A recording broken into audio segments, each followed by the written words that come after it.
Welcome to Callista Audio Channel. Wishing you happy listening to the story. Imagine in a world where power holds everything. Would we still be ourselves?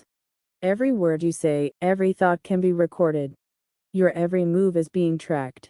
In 1984, George Orwell not only painted a dark vision, but he also opened a profound dialogue about power and humanity. We'll explore Big Brother, the epitome of ultimate surveillance, and Newspeak, the language designed to suppress free thinking. These concepts are not just fictional illustrations, but sobering reminders of what can happen when power is left unchecked. So what makes 1984 such a cultural icon? Learn immortality? Why does this book still make us think and worry to this day? In this video, we not only read and understand the words, but also feel and analyze the power of the words that Orwell left behind for humanity. Are you ready to uncover the dark secrets of 1984? Let's start now. Chapter 1. It was a bright, cold day in April, and the clocks were striking 13. Winston Smith, his chin nuzzled into his breast in an effort to escape the vile wind, slipped quickly through the glass doors of Victory Mansions, though not quickly enough to prevent a swirl of gritty dust from entering along with him. The hallway smelled of boiled cabbage and old rag mats. At one end of it, a colored poster, too large for indoor display, had been tacked to the wall. It depicted simply an enormous face, more than a meter wide, the face of a man of about 45, with a heavy black mustache and ruggedly handsome features. Winston made for the stairs. It was no use trying the lift. Even at the best of times it was seldom working, and at present the electric current was cut off during daylight hours. It was part of the economy drive. In preparation for Hate Week, the flat was 7 flights up, and Winston, who was 39 and had a varicose ulcer above his right ankle, went slowly, resting several times on the way. On each landing, opposite the lift shaft, the poster with the enormous face gazed from the wall. It was one of those pictures which are so contrived that the eyes follow you about when you move. Big Brother is watching you. The caption beneath it ran. Inside the flat, a fruity voice was reading out a list of figures which had something to do with the production of pig iron. The voice came from an oblong metal plaque like a dulled mirror which formed part of the surface of the right-hand wall. Winston turned a switch, and the voice sank somewhat, though the words were still distinguishable. The instrument could be dimmed, but there was no way of shutting it off completely. He moved over to the window, a smallish, frail figure, the meagerness of his body merely emphasized by the blue overalls which were the uniform of the party. His hair was very fair, his face naturally sanguine, his skin roughened by coarse soap and blunt razor blades, and the cold of the winter that had just ended. Outside, even through the shut window pane, the world looked cold. Down in the street, little eddies of wind were whirling dust and torn paper into spirals, and though the sun was shining and the sky a harsh blue, there seemed to be no color in anything except the posters that were plastered everywhere. The black mustached face gazed down from every commanding corner. There was one on the house front immediately opposite. Big Brother is watching you, the caption said, while the dark eyes looked deep into Winston's own. Down at street level, another poster, torn at one corner, flapped fitfully in the wind, alternately covering and uncovering the single word INGSOC. In the far distance, a helicopter skimmed down between the roofs, hovered for an instant like a blue bottle, and darted away again with a curving flight. It was the police patrol, snooping into people's windows. The patrols did not matter, however. Only the thought police mattered. Behind Winston's back, the voice from the telescreen was still babbling away about pig iron and the overfulfillment of the 9th three-year plan. The telescreen received and transmitted simultaneously any sound that Winston made above the level of a very low whisper would be picked up by it. Moreover, so long as he remained within the field of vision which the metal plaque commanded, he could be seen as well as heard. There was of course no way of knowing whether you were being watched at any given moment. How often, or on what system, the thought police plugged in on any individual wire was guesswork. It was even conceivable that they watched everybody all the time. But at any rate, they could plug in your wire whenever they wanted to. You had to live from habit that became instinctive. The assumption that every sound you made was overheard. And, except in darkness, every movement scrutinized. Winston kept his back turned to the telescreen. It was safer, though, as he well knew, even a back can be revealing.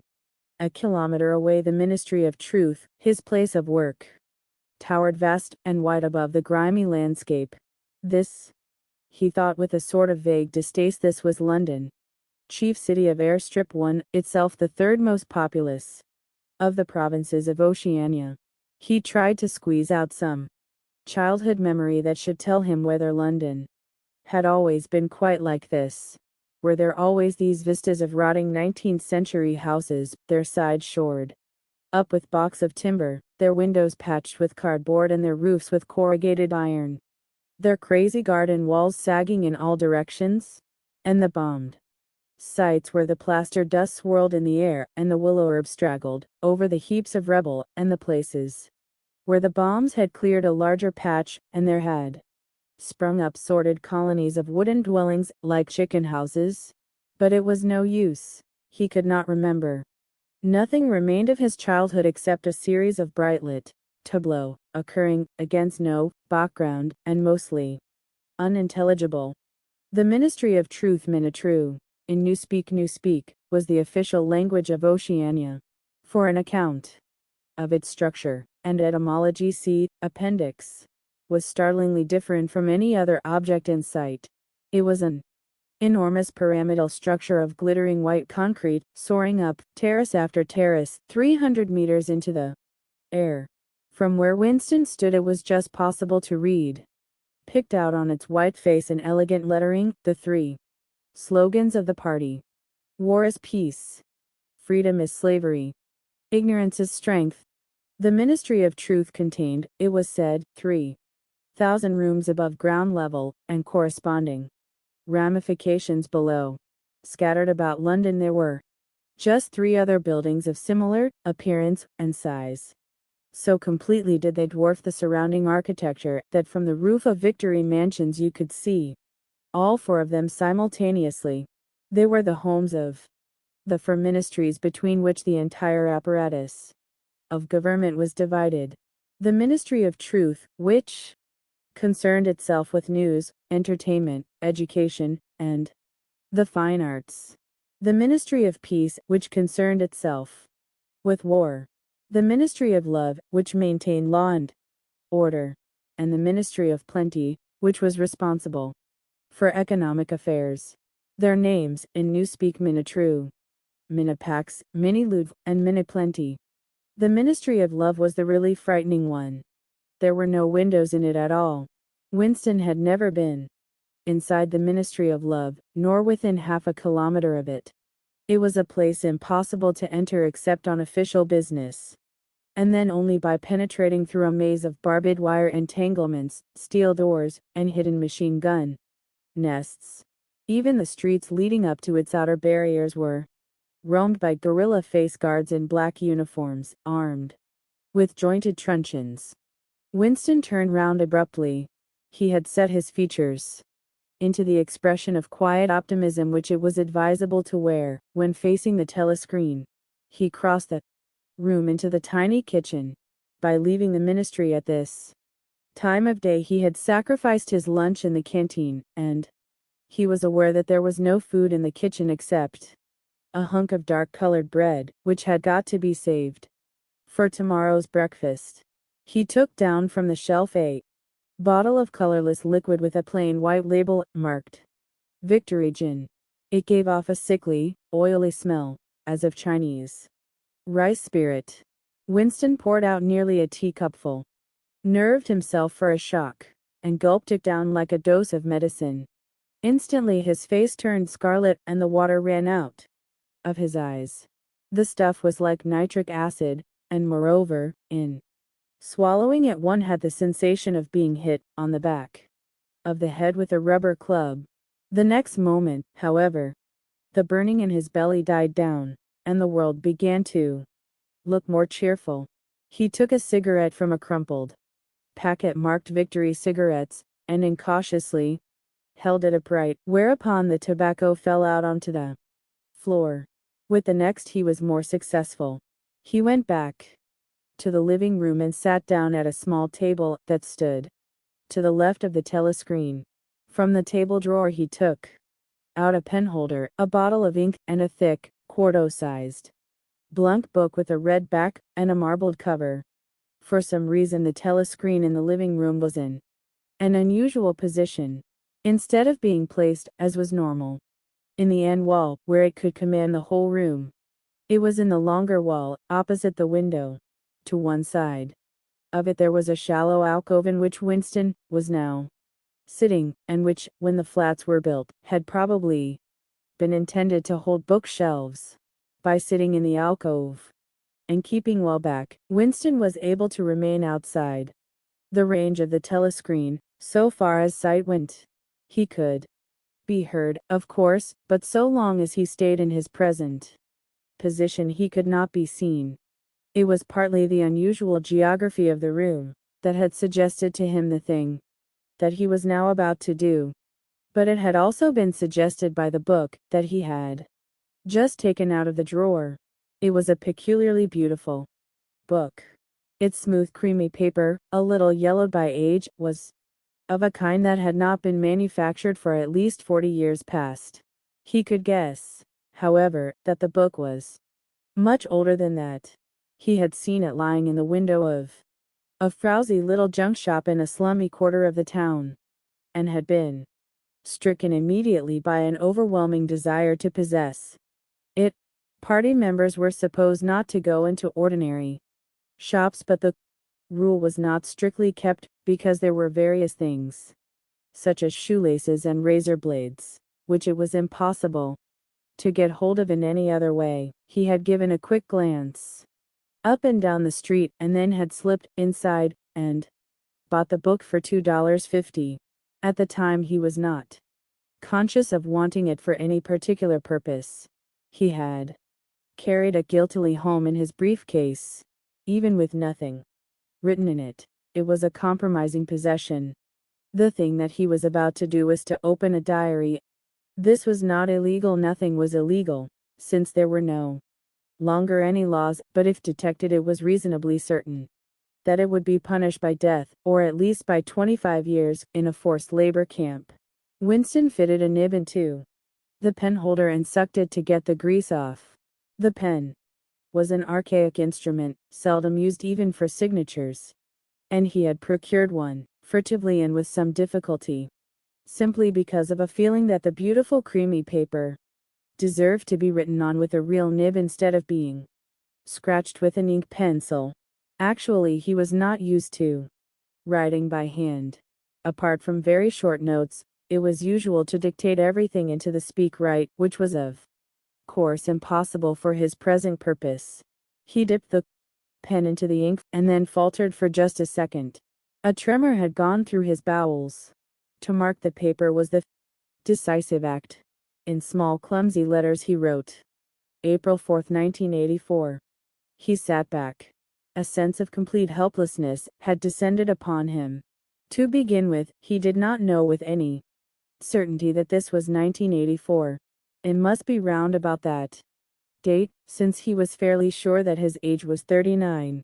And he believed that he had been born in 1944, or 1945, but it was never possible nowadays to pin down any date within a year or two. For whom, it suddenly occurred to him to wonder, was he writing this diary? For the future, for the unborn. His mind hovered for a moment round the doubtful date on the page, and then fetched up with a bump against the new speak word doublethink. For the first time the magnitude of what he had undertaken came home to him. How could you communicate with the future? It was of its nature impossible. Either the future would resemble the present, in which case it would not listen to him, or it would be different from it, and his predicament would be meaningless. For some time he sat gazing stupidly at the paper. The telescreen had changed over to strident military music. It was curious that he seemed not merely to have lost the power of expressing himself, but even to have forgotten what it was that he had originally intended to say. For weeks past, he had been making ready for this moment, and it had never crossed his mind that anything would be needed except courage. The actual writing would be easy. All he had to do was to transfer to paper the interminable restless monologue that had been running inside his head, literally for years. At this moment, however, even the monologue had dried up. Moreover, his varicose ulcer had begun itching unbearably. He dared not scratch it, because if he did so it always became inflamed. The seconds were ticking by. He was conscious of nothing except the blankness of the page in front of him, the itching of the skin above his ankle, the blaring of the music, and a slight booziness caused by the gin. Suddenly he began writing in sheer panic, only imperfectly aware of what he was setting down. His small but childish handwriting straggled up and down the page, shedding first its capital letters, and finally even its full stops. A way of expressing himself, but even to have forgotten what it was that he had originally intended to say. For weeks past, he had been making ready for this moment, and it had never crossed his mind that anything would be needed except courage. The actual writing would be easy. All he had to do was to transfer to paper the interminable restless monologue that had been running inside his head, literally for years.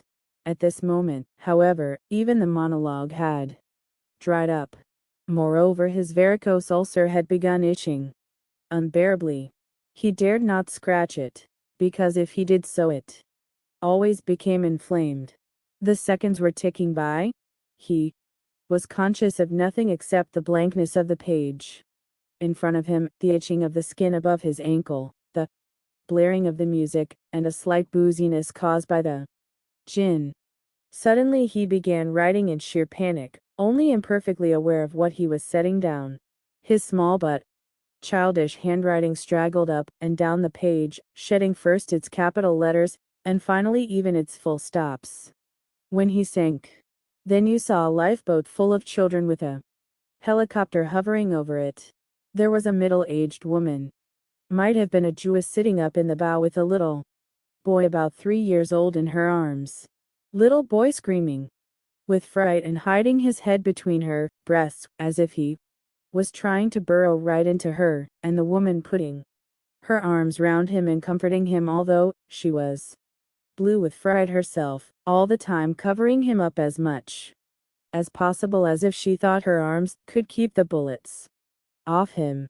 Then the helicopter planted a 20-kilo bomb in among them. Terrific flash, and the boat went all to matchwood. Then there was a wonderful shot of a child's arm going up, right up into the air. A helicopter with a camera in its nose must have followed it up, and there was a lot of applause from the party seats, but a woman down in the pro part of the house suddenly started kicking up a fuss and shouting they didn't oughter have showed it, not in front of kids, they didn't, it ain't right, not in front of kids, it ain't, until the police turned her out. I don't suppose anything happened to her. Nobody cares what the proles say. Typical pro reaction, they never. Winston stopped writing, partly because he was suffering from cramp. He did not know what had made him pour out this stream of rubbish. But the curious thing was that, while he was doing so, a totally different memory had clarified itself in his mind, to the point where he almost felt equal to writing it down.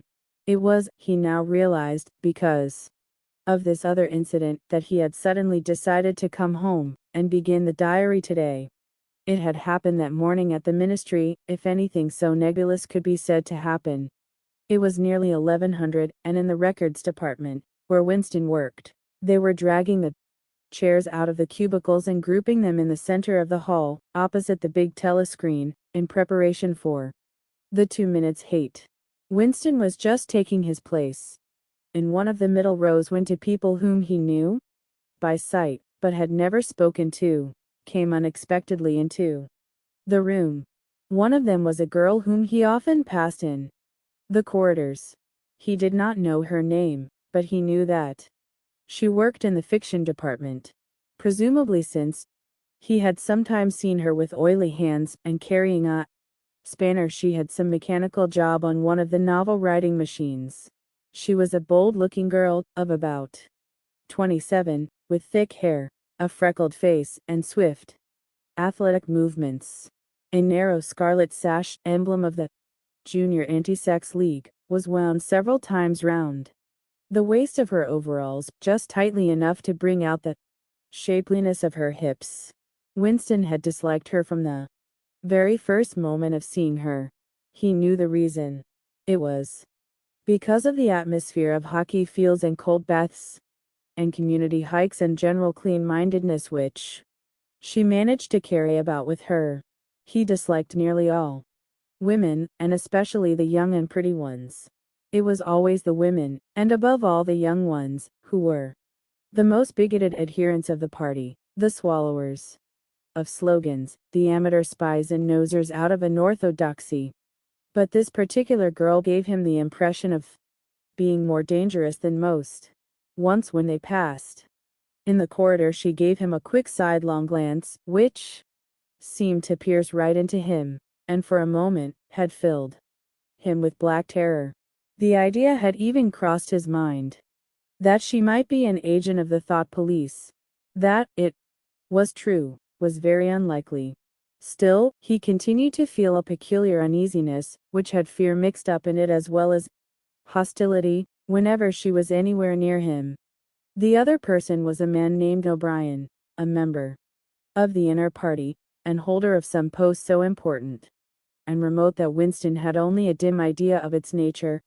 A momentary hush passed over the group of people round the chairs as they saw the black overalls of an inner party member approaching. O'Brien was a large, burly man with a thick neck and a coarse, humorous, brutal face. In spite of his formidable appearance, he had a certain charm of manner. He had a trick of resettling his spectacles on his nose, which was curiously disarming in some indefinable way. Curiously civilized. It was a gesture which, if anyone had still thought in such terms, might have recalled an 18th-century nobleman offering his snuff-box. Winston had seen O'Brien perhaps a dozen times in almost as many years. He felt deeply drawn to him, and not solely because he was intrigued by the contrast between O'Brien's urbane manner and his prize-fighter's physique. Much more it was because of a secretly held belief, or perhaps not even a belief, merely a hope, that O'Brien's political orthodoxy was not perfect. Something in his face suggested it irresistibly. And again, perhaps it was not even an orthodoxy that was written in his face, but simply intelligence. But at any rate, he had the appearance of being a person that you could talk to if somehow you could cheat the telescreen and get him alone. Winston had never made the smallest effort to verify this guess. Indeed, there was no way of doing so. At this moment O'Brien glanced at his wristwatch, saw that it was nearly 1100, and evidently decided to stay in the records department until the 2 minutes hate was over. He took a chair in the same row as Winston, a couple of places away. A small, sandy-haired woman who worked in the next cubicle to Winston was between them. The girl with dark hair was sitting immediately behind. The next moment a hideous, grinding speech, as of some monstrous machine running without oil, burst from the big telescreen at the end of the room.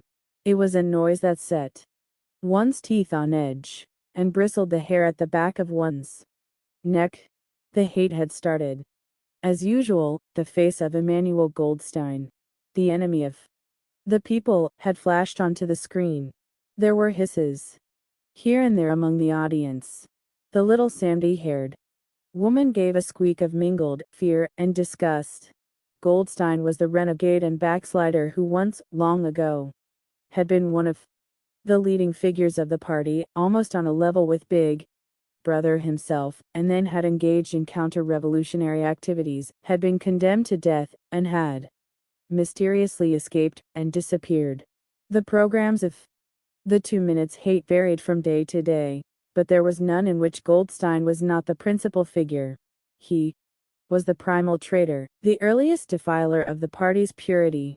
All subsequent crimes against the party, all treacheries, acts of sabotage, heresies, deviations, sprang directly out of his teaching. Somewhere or other he was still alive, and hatching his conspiracies perhaps somewhere beyond the sea, under the protection of his foreign paymasters, perhaps. Even so, it was occasionally rumored in some hiding place in Oceania itself. Winston's diaphragm was constricted. He could never see the face of Goldstein without a painful mixture of emotions. It was a lean Jewish face, with a great fuzzy aureole of white hair and a small goatee beard, a clever face, and yet somehow inherently despicable, with a kind of senile silliness in the long thin nose, near the end of which a pair of spectacles was perched. It resembled the face of a sheep. And the voice, too, had a sheep-like quality. Goldstein was delivering his usual venomous attack upon the doctrines of the party, an attack so exaggerated and perverse that a child should have been able to see through it, and yet just plausible enough to fill one with an alarmed feeling that other people, less level-headed than oneself, might be taken in by it. He was abusing Big Brother, he was denouncing the dictatorship of the party, he was demanding the immediate conclusion of peace with Eurasia, he was advocating freedom of speech, freedom of the press, freedom of assembly, freedom of thought. He was crying hysterically that the revolution had been betrayed, and all this in rapid, polysyllabic speech, which was a sort of parody of the habitual style of the orators of the party, and even contained newspeak words, more newspeak words, indeed, than any party member would normally use in real life. And all the while, lest one should be in any doubt as to the reality which Goldstein's specious claptrap covered, behind his head on the telescreen there marched the endless columns of the Eurasian army, row after row of solid-looking men with expressionless Asiatic faces, who swam up to the surface of the screen and vanished, to be replaced by others exactly similar. The dull rhythmic tramp of the soldiers' boots formed the background to Goldstein's bleating voice. Before the hate had proceeded for 30 seconds, uncontrollable exclamations of rage were breaking out from half the people in the room. The self-satisfied sheep-like face on the screen, and the terrifying power of the Eurasian army behind it, were too much to be borne. Besides, the sight or even the thought of Goldstein produced fear and anger automatically. He was an object of hatred more constant than either Eurasia or East Asia, since when Oceania was at war with one of these powers, it was generally at peace with the other. But what was strange was that although Goldstein was hated and despised by everybody, although every day, and 1,000 times a day, on platforms, on the telescreen, in newspapers, in books, his theories were refuted, smashed, ridiculed, held up to the general gaze for the pitiful rubbish that they were, in spite of all this, his influence never seemed to grow less. Always there were fresh dupes waiting to be seduced by him. A day never passed when spies and saboteurs acting under his directions were not unmasked by the thought police. He was the commander of a vast, shadowy army, an underground network of conspirators, dedicated to the overthrow of the state. The Brotherhood, its name was supposed to be. There were also whispered stories of a terrible book, a compendium of all the heresies, of which Goldstein was the author, and which circulated clandestinely here and there. It was a book without a title. People referred to it, if at all, simply as the book. But one knew of such things only through vague rumors.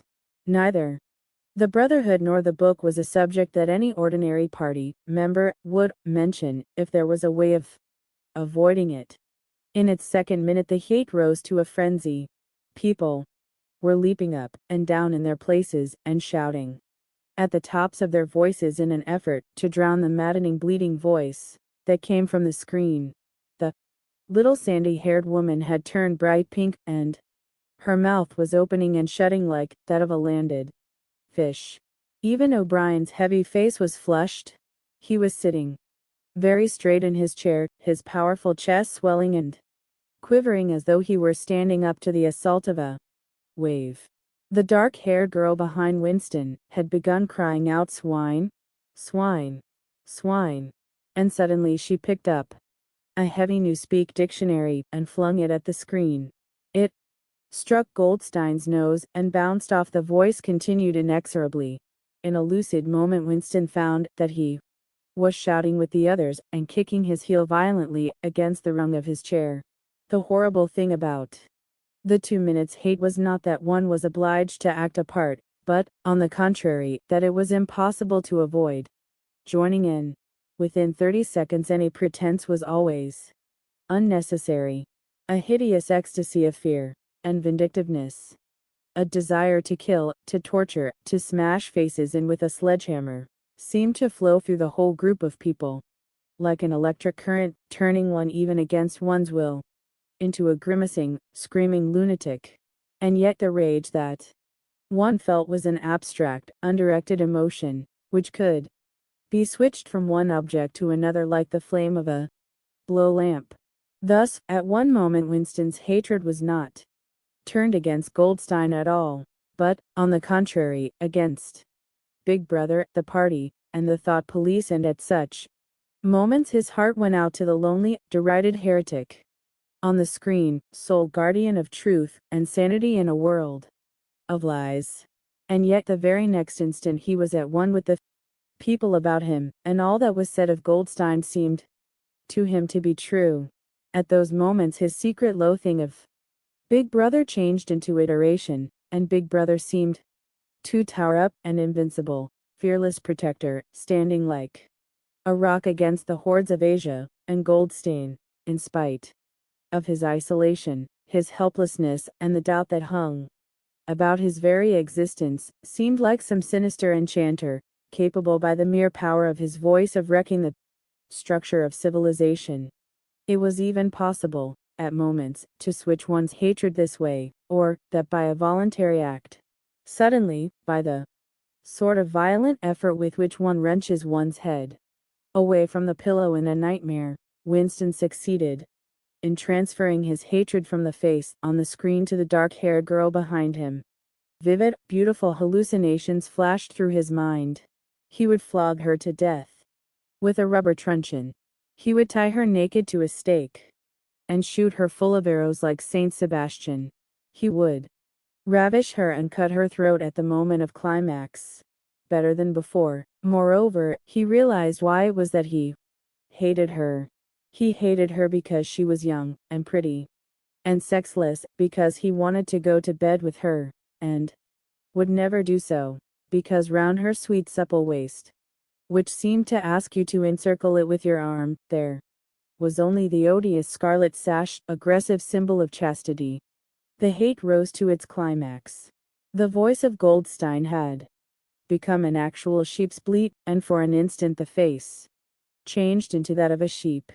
Then the sheep face melted into the figure of a Eurasian soldier who seemed to be advancing, huge and terrible, his submachine gun roaring, and seeming to spring out of the surface of the screen, so that some of the people in the front row actually flinched backwards in their seats.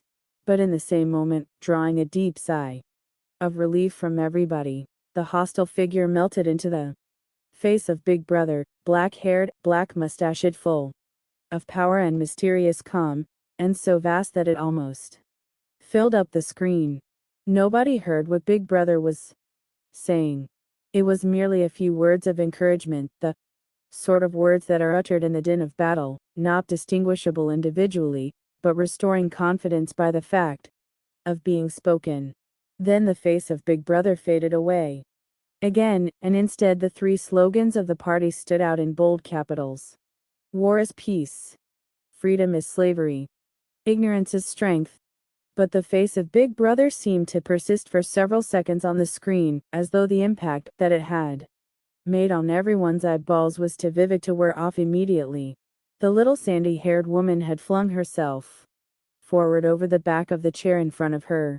With a tremulous murmur that sounded like my savior, she extended her arms towards the screen. Then she buried her face in her hands.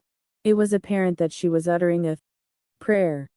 At this moment the entire group of people broke into a deep, slow, rhythmical chant of BB, BB, over and over again, very slowly, with a long pause between the first B and the second A, heavy, murmurous sound, somehow curiously savage, in the background of which one seemed to hear the stamp of naked feet and the throbbing of tom-toms. For perhaps as much as 30 seconds they kept it up. It was a refrain that was often heard in moments of overwhelming emotion. Partly it was a sort of hymn to the wisdom and majesty of Big Brother, but still more it was an act of self-hypnosis, a deliberate drowning of consciousness by means of rhythmic noise. Winston's entrails seemed to grow cold. In the 2 minutes hate he could not help sharing in the general delirium, but this subhuman chanting of BB, BB, always filled him with horror. Of course, he chanted with the rest. It was impossible to do otherwise. To dissemble your feelings, to control your face, to do what everyone else was doing, was an instinctive reaction. But there was a space of a couple of seconds, during which the expression of his eyes might conceivably have betrayed him. And it was exactly at this moment that the significant thing happened, if, indeed, it did happen. Momentarily he caught O'Brien's eye. O'Brien had stood up. He had taken off his spectacles and was in the act of resettling them on his nose with his characteristic gesture. But there was a fraction of a second when their eyes met. And for as long as it took to happen, Winston knew, yes, he knew, that O'Brien was thinking the same thing as himself. An unmistakable message had passed. It was as though their two minds had opened, and the thoughts were flowing from one into the other through their eyes. I am with you, O'Brien seemed to be saying to him. I know precisely what you are feeling. I know all about your contempt, your hatred, your disgust. But don't worry, I am on your side. And then the flash of intelligence was gone, and O'Brien's face was as inscrutable as everybody else's. That was all. And he was already uncertain whether it had happened. Such incidents never had any sequel. All that they did was to keep alive in him the belief, or hope, that others besides himself were the enemies of the party. Perhaps the rumors of vast underground conspiracies were true. After all, perhaps the Brotherhood really existed. It was impossible, in spite of the endless arrests and confessions and executions, to be sure that the Brotherhood was not simply a myth. Some days he believed in it, some days not. There was no evidence, only fleeting glimpses that might mean anything or nothing, snatches of overheard conversation, faint scribbles on lavatory walls once, even, when two strangers met, a small movement of the hand which had looked as though it might be a signal of recognition. It was all guesswork. Very likely he had imagined everything. He had gone back to his cubicle without looking at O'Brien again. The idea of following up their momentary contact hardly crossed his mind. It would have been inconceivably dangerous even if he had known how to set about doing it. For a second, 2 seconds, they had exchanged an equivocal glance, and that was the end of the story. But even that was a memorable event, in the locked loneliness in which one had to live. Winston roused himself, and sat up straighter. He let out a belch. The gin was rising from his stomach. His eyes focused on the page. He discovered that, while he sat helplessly musing, he had also been writing, as though by automatic action. And it was no longer the same cramped, awkward handwriting as before. His pen had slid voluptuously over the smooth paper, printing in large neat capitals, down with Big Brother, down with Big Brother, down with Big Brother, down with Big Brother, down with Big Brother. over and over again, filling half a page. He could not help feeling a twinge of panic. It was absurd. Since the writing of those particular words was not more dangerous than the initial act of opening the diary. But for a moment he was tempted to tear out the spoiled pages and abandon the enterprise altogether. He did not do so, however, because he knew that it was useless. Whether he wrote down with Big Brother, or whether he refrained from writing it, made no difference. Whether he went on with the diary, or whether he did not go on with it, made no difference. The thought police would get him just the same. He had committed, would still have committed, even if he had never set pen to paper, the essential crime that contained all others in itself. Thought crime, they called it. Thought crime was not a thing that could be concealed forever. You might dodge successfully for a while, even for years, but sooner or later they were bound to get you. It was always at night the arrests invariably happened. At night. The sudden jerk out of sleep, the rough hands shaking your shoulder, the lights glaring in your eyes, the ring of hard faces round the bed. In the vast majority of cases there was no trial, no report of the arrest. People simply disappeared, always during the night. Your name was removed from the registers. Every record of everything you had ever done was wiped out. Your one-time existence was denied and then forgotten. You were abolished. Annihilated, vaporized was the usual word. For a moment he was seized by a kind of hysteria. He began writing in a hurried and tidy scrawl.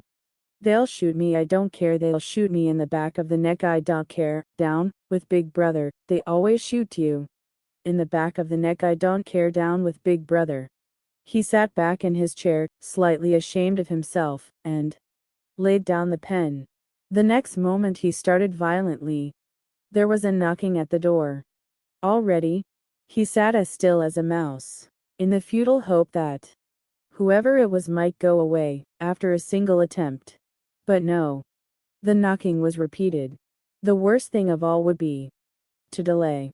His heart was thumping like a drum, but his face, from long habit, was probably expressionless. He got up and moved heavily towards the door. As he put his hand to the doorknob, Winston saw that he had left the diary open on the table. Down with Big Brother was written all over it, in letters almost big enough to be legible across the room.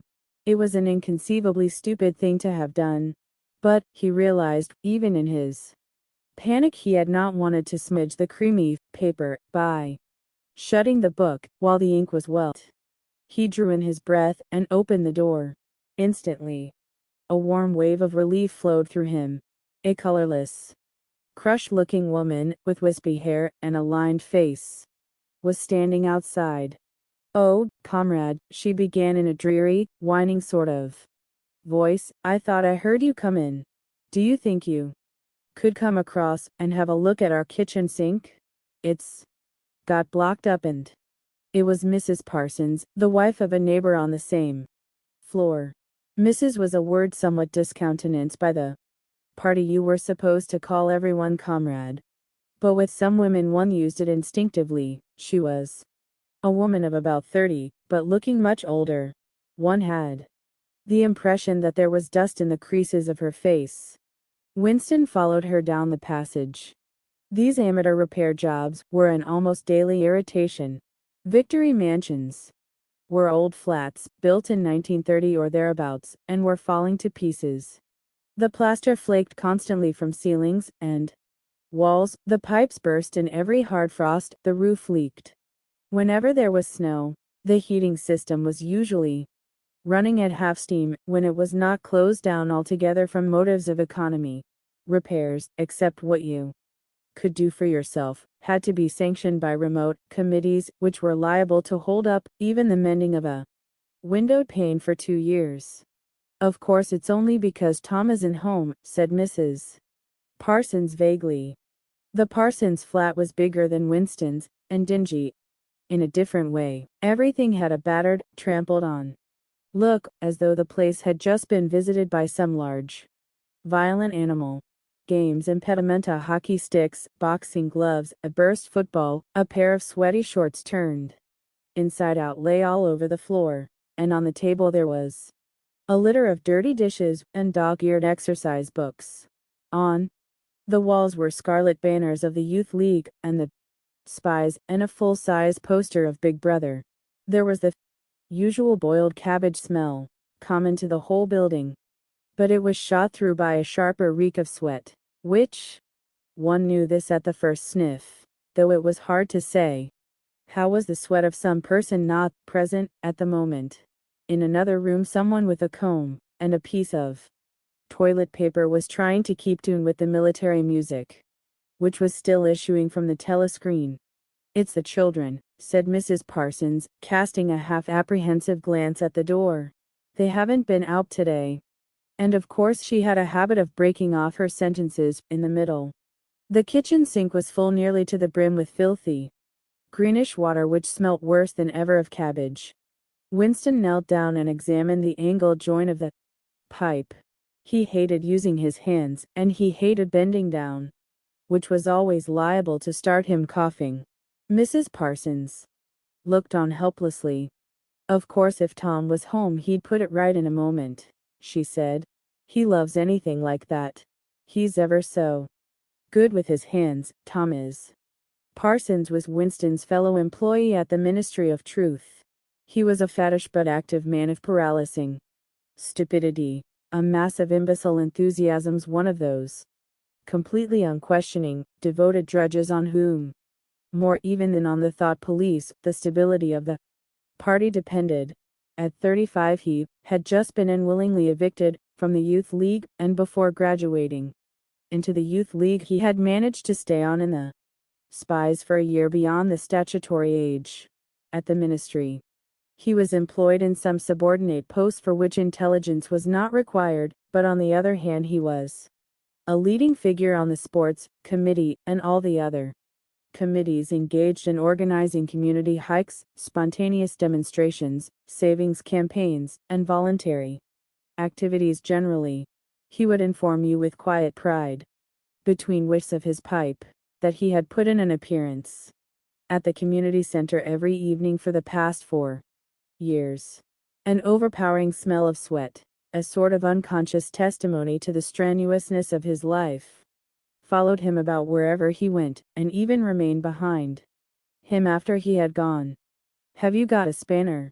said Winston, fiddling with the nut on the angled joint. "A spanner," said Mrs. Parsons, immediately becoming invertebrate. "I don't know, I'm sure. Perhaps the children." There was a trampling of boots, and another blast on the comb as the children charged into the living room. Mrs. Parsons brought the spanner. Winston let out the water, and disgustedly removed the clot of human hair that had blocked up the pipe. He cleaned his fingers as best he could in the cold water from the tap, and went back into the other room. "Up with your hands," yelled a savage voice. A handsome, tough-looking boy of 9 had popped up from behind the table and was menacing him with a toy automatic pistol, while his small sister, about 2 years younger, made the same gesture with a fragment of wood. Both of them were dressed in the blue shorts, gray shirts, and red neckerchiefs which were the uniform of the Spies. Winston raised his hands above his head, but with an uneasy feeling. So vicious was the boy's demeanor, that it was not altogether a game. "You're a traitor," yelled the boy. "You're a thought criminal. You're a Eurasian spy. I'll shoot you. I'll vaporize you. I'll send you to the salt mines." Suddenly they were both leaping round him, shouting, "Traitor!" and "thought criminal," the little girl imitating her brother in every movement. It was somehow slightly frightening, like the gamboling of tiger cubs, which will soon grow up into men-eaters. There was a sort of calculating ferocity in the boy's eye, a quite evident desire to hit or kick Winston, and a consciousness of being very nearly big enough to do so. It was a good job it was not a real pistol he was holding, Winston thought. Mrs. Parsons' eyes flitted nervously from Winston to the children, and back again. In the better light of the living room he noticed with interest that there actually was dust in the creases of her face. "They do get so noisy," she said. "They're disappointed. Because they couldn't go to see the hanging, that's what it is. I'm too busy to take them. And Tom won't be back from work in time." "Why can't we go and see the hanging?" roared the boy in his huge voice. "Want to see the hanging. Want to see the hanging," chanted the little girl, still capering round. Some Eurasian prisoners, guilty of war crimes, were to be hanged in the park that evening, Winston remembered. This happened about once a month, and was a popular spectacle. Children always clamored or to be taken to see it. He took his leave of Mrs. Parsons and made for the door. But he had not gone 6 steps down the passage when something hit the back of his neck, an agonizingly painful blow. It was as though a red-hot wire had been jabbed into him. He spun round just in time to see Mrs. Parsons dragging her son back into the doorway while the boy pocketed a catapult. "Goldstain!" bellowed the boy as the door closed on him. But what most struck Winston was the look of helpless fright on the woman's grayish face. Back in the flat he stepped quickly past the telescreen and sat down at the table again, still rubbing his neck. The music from the telescreen had stopped. Instead, a clipped military voice was reading out, with a sort of brutal relish, a description of the armaments of the new floating fortress which had just been anchored between Iceland and the Faroe Islands. With those children, he thought, that wretched woman must lead a life of terror. Another year, 2 years, and they would be watching her night and day for symptoms of unorthodoxy. Nearly all children nowadays were horrible. What was worst of all was that by means of such organizations as the spies they were systematically turned into ungovernable little savages. And yet this produced in them no tendency whatever to rebel against the discipline of the party. On the contrary, they adored the party and everything connected with it. The songs, the processions, the banners, the hiking, the drilling with dummy rifles, the yelling of slogans, the worship of Big Brother. It was all a sort of glorious game to them. All their ferocity was turned outwards, against the enemies of the state, against foreigners, traitors, saboteurs, thought criminals. It was almost normal for people over 30 to be frightened of their own children, and with good reason, for hardly a week passed in which the Times did not carry a paragraph describing how some eavesdropping little sneak child hero, was the phrase generally used, had overheard some compromising remark and denounced its parents to the thought police. The sting of the catapult bullet had worn off. He picked up his pen half-heartedly, wondering whether he could find something more to write in the diary. Suddenly he began thinking of O'Brien again. Years ago, how long was it? 7 years it must be. He had dreamed that he was walking through a pitch-dark room, and someone sitting to one side of him had said, as he passed, "We shall meet in the place where there is no darkness." It was said very quietly, almost casually, a statement, not a command. He had walked on without pausing. What was curious was that at the time, in the dream, the words had not made much impression on him. It was only later, and by degrees, that they had seemed to take on significance. He could not now remember whether it was before or after having the dream that he had seen O'Brien for the first time, nor could he remember when he had first identified the voice as O'Brien's, but at any rate the identification existed. It was O'Brien who had spoken to him out of the dark. Winston had never been able to feel sure even after this morning's flash of the eyes. It was still impossible to be sure whether O'Brien was a friend or an enemy. Nor did it even seem to matter greatly. There was a link of understanding between them, more important than affection or partisanship. "We shall meet in the place where there is no darkness," he had said. Winston did not know what it meant, only that, in some way or another, it would come true. The voice from the telescreen paused. A trumpet call, clear and beautiful, floated into the stagnant air. The voice continued raspingly. Attention. Your attention, please. A news flash as this moment arrived from the Malabar front. Our forces in South India have won a glorious victory. I am authorized to say that the action we are now reporting may well bring the war within measurable distance of its end. Here is the news flash. Bad news coming, thought Winston. And sure enough, following on a gory description of the annihilation of a Eurasian army, with stupendous figures of killed and prisoners, came the announcement that, as from next week, the chocolate ration will be reduced from 30 grams to 20. Winston belched again. The gin was wearing off, leaving a deflated feeling. The telescreen, perhaps to celebrate the victory, perhaps to drown the memory of the lost chocolate, crashed into Oceania. 'Tis for the you were supposed to stand to attention. However, in his present position he was invisible. Oceania, 'tis for the gave way to lighter music. Winston walked over to the window, keeping his back to the telescreen. The day was still cold and clear. Somewhere far away a rocket bomb exploded with a dull, reverberating roar. About 20 or 30 of them a week were falling on London at present. Down in the street the wind flapped the torn poster to and fro, and the word ingsoc fitfully appeared and vanished. Ingsoc. The sacred principles of Ingsoc. Newspeak. Doublethink. The mutability of the past.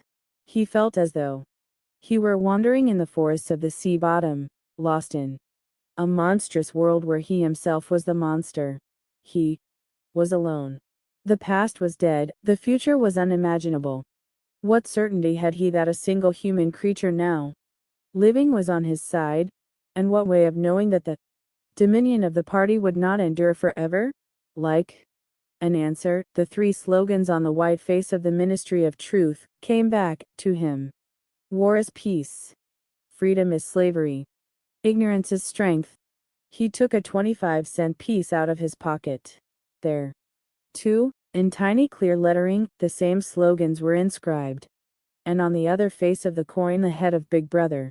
Even from the coin the eyes pursued you. On coins. On stamps, on the covers of books, on banners, on posters, and on the wrappings of a cigarette packet everywhere. Always the eyes watching you and the voice enveloping you. Asleep or awake, working or eating, indoors or out of doors. In the bath or in bed, no escape. Nothing was your own except the few cubic centimeters inside your skull. The sun had shifted round, and the myriad windows of the Ministry of Truth, with the light no longer shining on them, looked grim as the loopholes of a fortress. His heart quailed before the enormous pyramidal shape. It was too strong. It could not be stormed. 1,000 rocket bombs would not batter it down. He wondered again for whom he was writing the diary. For the future, for the past, for an age that might be imaginary. And in front of him there lay not death but annihilation. The diary would be reduced to ashes and himself to vapor. Only the thought police would read what he had written before they wiped it out of existence and out of memory. How could you make appeal to the future when not a trace of you, not even an anonymous word scribbled on a piece of paper, could physically survive? The telescreen struck 14. He must leave in 10 minutes. He had to be back at work by 14:30.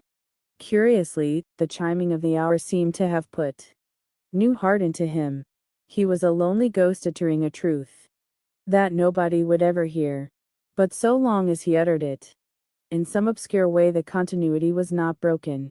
It was not by making yourself heard, but by staying sane that you carried on the human heritage. He went back to the table, dipped his pen, and wrote. To the future or to the past, to a time when thought is free, when men are different from one another, and do not live alone, to a time when truth exists and what is done cannot be undone, from the age of uniformity, from the age of solitude, from the age of Big Brother, from the age of double think. Greetings. He was already dead, he reflected. It seemed to him that it was only now, when he had begun to be able to formulate his thoughts, that he had taken the decisive step. The consequences of every act are included in the act itself. He wrote. Thought crime does not entail death. Thought crime is death. Now he had recognized himself as a dead man. It became important to stay alive as long as possible. 2 fingers of his right hand were ink-stained. It was exactly the kind of detail that might betray you. Some nosing zealot in the ministry. A woman, probably someone like the little sandy-haired woman or the dark, might start wondering why he had been writing during the lunch interval, why he had used an old-fashioned pen, what he had been writing, and then drop a hint in the appropriate quarter. He went to the bathroom and carefully scrubbed the ink away with the gritty dark brown soap which rasped your skin like sandpaper and was therefore well adapted for this purpose. He put the diary away in the drawer. It was quite useless to think of hiding it, but he could at least make sure whether or not its existence had been discovered.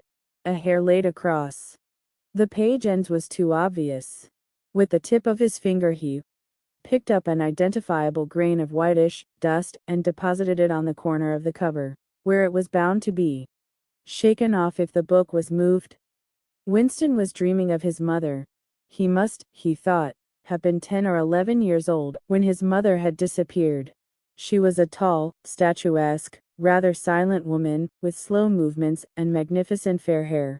His father he remembered more vaguely as dark and thin, dressed always in neat dark clothes. Winston remembered especially the very thin soles of his father's shoes, and wearing spectacles. The 2 of them must evidently have been swallowed up in one of the first great purges of the 50s.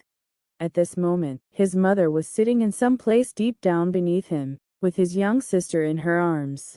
He did not remember his sister at all, except as a tiny, feeble baby, always silent, with large, watchful eyes. Both of them were looking up at him. They were down in some subterranean place, the bottom of a well, for instance, or a very deep grave, but it was a place which, already far below him, was itself moving downwards. They were in the saloon of a sinking ship, looking up at him through the darkening water. There was still air in the saloon. They could still see him, and he them, but all the while they were sinking down into the green waters which in another moment must hide them from sight forever. He was out in the light and air while they were being sucked down to death, and they were down there because he was up here. He knew it and they knew it, and he could see the knowledge in their faces. There was no reproach either in their faces or in their hearts, only the knowledge that they must die in order that he might remain alive, and that this was part of the unavoidable order of things. He could not remember what had happened, but he knew in his dream that in some way the lives of his mother and his sister had been sacrificed to his own. It was one of those dreams which, while retaining the characteristic dream scenery, are a continuation of one's intellectual life, and in which one becomes aware of facts and ideas which still seem new and valuable after one is awake. The thing that now suddenly struck Winston was that his mother's death, nearly 30 years ago, had been tragic and sorrowful in a way that was no longer possible. Tragedy, he perceived, belonged to the ancient time, to a time when there was still privacy, love, and friendship, and when the members of a family stood by one another without needing to know the reason. His mother's memory tore at his heart, because she had died loving him when he was too young and selfish to love her in return, and because somehow he did not remember how she had sacrificed herself to a conception of loyalty that was private and unalterable. Such things, he saw, could not happen today. Today there were fear, hatred, and pain, but no dignity of emotion, no deep or complex sorrows. All this he seemed to see in the large eyes of his mother and his sister, looking up at him through the green water, hundreds of fathoms down, and still sinking. Suddenly, he was standing on short springy turf, on a summer evening when the slanting rays of the sun gilded the ground. The landscape that he was looking at recurred so often in his dreams that he was never fully certain whether or not he had seen it in the real world. In his waking thoughts, he called it the Golden Country. It was an old, rabbit-bitten pasture, with a foot track wandering across it, and a molehill here and there. In the ragged hedge on the opposite side of the field, The boughs of the elm trees were swaying very faintly in the breeze, their leaves just stirring in dense masses, like women's hair. Somewhere near at hand, though out of sight, there was a clear, slow-moving stream where dace were swimming in the pools under the willow trees. The girl with dark hair was coming towards them across the field. With what seemed a single movement, she tore off her clothes and flung them disdainfully aside. Her body was white and smooth, but it aroused no desire in him. Indeed, he barely looked at it. What overwhelmed him in that instant was admiration for the gesture with which she had thrown her clothes aside. With its grace and carelessness, it seemed to annihilate a whole culture, a whole system of thought, as though Big Brother and the party and the thought police could all be swept into nothingness by a single splendid movement of the arm.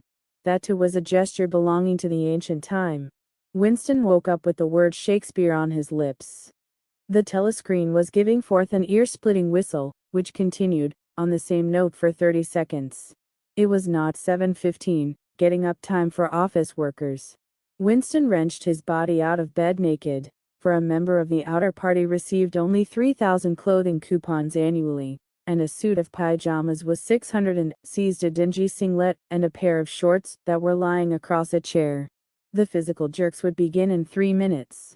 The next moment he was doubled up by a violent coughing fit, which nearly always attacked him. Soon after waking up, it emptied his lungs so completely that he could only begin breathing again by lying on his back and taking a series of deep gasps. His veins had swelled with the effort of the cough, and the varicose ulcer had started itching. 30 to 40 group, yacked a piercing female voice. 30 to 40 group. Take your places, please. 30s to 40s. Winston sprang to attention in front of the telescreen, upon which the image of a youngish woman, scrawny but muscular, dressed in tunic and gym shoes, had already appeared. Arms bending and stretching, she rapped out, "Take your time by me. 1, 2, 3, 4. 1, 2, 3, 4. Come on, comrades, put a bit of life into it. 1, 2, 3, 4. 1, 2, 3, 4. The pain of the coughing fit had not quite driven out of Winston's mind the impression made by his dream, and the rhythmic movements of the exercise restored it somewhat. As he mechanically shot his arms back and forth, wearing on his face the look of grim enjoyment which was considered proper during the physical jerks, he was struggling to think his way backward into the dim period of his early childhood. It was extraordinarily difficult. Beyond the late 50s, everything faded. When there were no external records that you could refer to, even the outline of your own life lost its sharpness. You remembered huge events which had quite probably not happened. You remembered the detail of incidents without being able to recapture their atmosphere, and there were long blank periods to which you could assign nothing. Everything had been different then. Even the names of countries, and their shapes on the map, had been different. Airstrip 1, for instance, had not been so called in those days. It had been called England, or Britain, though London, he felt fairly certain, had always been called London. Winston could not definitely remember a time when his country had not been at war, but it was evident that there had been a fairly long interval of peace during his childhood, because one of his early memories was of an air raid which appeared to take everyone by surprise. Perhaps it was the time when the atomic bomb had fallen on Colchester. He did not remember the raid itself, but he did remember his father's hand clutching his own as they hurried down into some place deep in the earth, round and round a spiral staircase which rang under his feet and which finally so wearied his legs that he began whimpering and they had to stop and rest. His mother, in her slow, dreamy way, was following a long way behind them. She was carrying his baby sister, or perhaps it was only a bundle of blankets that she was carrying. He was not certain whether his sister had been born then. Finally, they had emerged into a noisy, crowded place which he had realized to be a tube station. There were people sitting all over the stone flag floor, and other people, packed tightly together, were sitting on metal bunks, one above the other. Winston and his mother and father found themselves a place on the floor, and near them an old man and an old woman were sitting side by side, on a bunk. The old man had on a decent dark suit and a black cloth cap pushed back from very white hair. His face was scarlet, and his eyes were blue and full of tears. He reeked of gin. It seemed to breathe out of his skin in place of sweat, and one could have fancied that the tears welling from his eyes were pure gin. But though slightly drunk, he was also suffering under some grief that was genuine and unbearable. In his childish way, Winston grasped that some terrible thing, something that was beyond forgiveness and could never be remedied, had just happened. It also seemed to him that he knew what it was.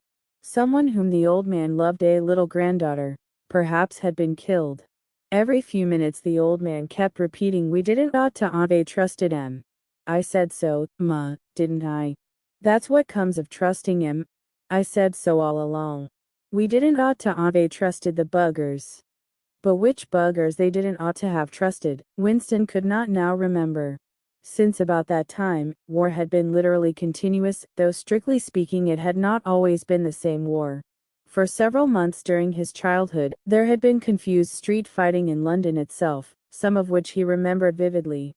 But to trace out the history of the whole period, to say who was fighting whom at any given moment, would have been utterly impossible, since no written record, and no spoken word, ever made mention of any other alignment than the existing one. At this moment, for example, in 1984, Oceania was at war with Eurasia, and in alliance with East Asia. In no public or private utterance was it ever admitted that the three powers had at any time been grouped along different lines. Actually, as Winston well knew, it was only for years since Oceania had been at war with East Asia, and in alliance with Eurasia. But that was merely a piece of furtive knowledge which he happened to possess, because his memory was not satisfactorily under control. Officially, the change of partners had never happened. Oceania was at war with Eurasia, therefore, Oceania had always been at war with Eurasia.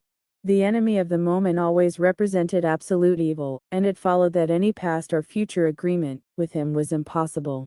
The frightening thing, he reflected for the 10,000th time, as he forced his shoulders painfully backward, with hands on hips. They were gyrating their bodies from the waist, an exercise that was supposed to be good for the back muscles. The frightening thing was that it might all be true.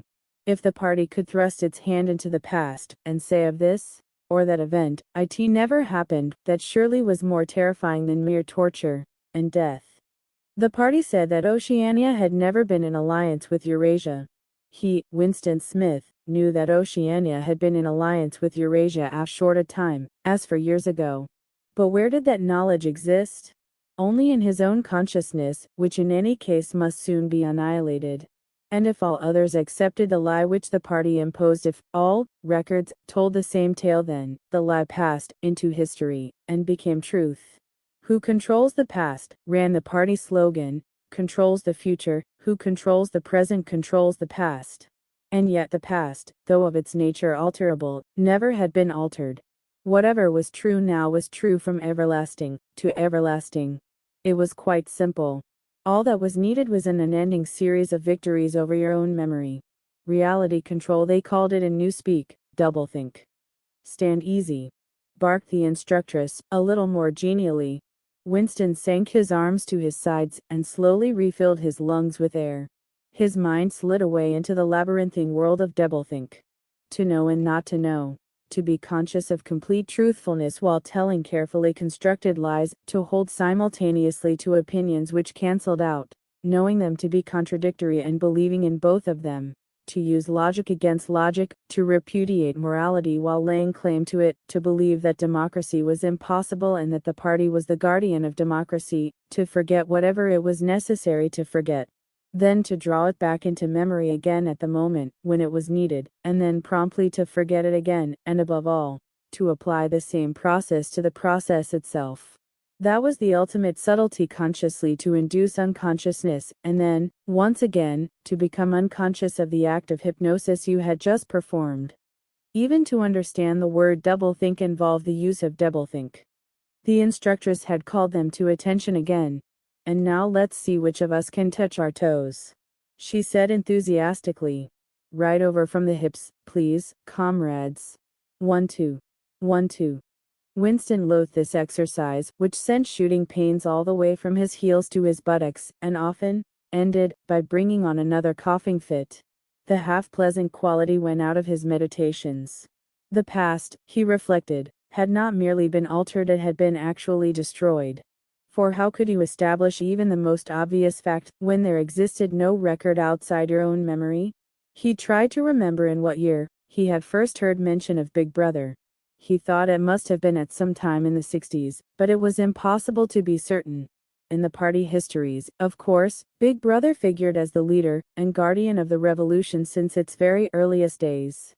His exploits had been gradually pushed backwards in time until already they extended into the fabulous world of the 40s and the 30s, when the capitalists in their strange cylindrical hats still rode through the streets of London in great gleaming motor cars or horse carriages with glass sides.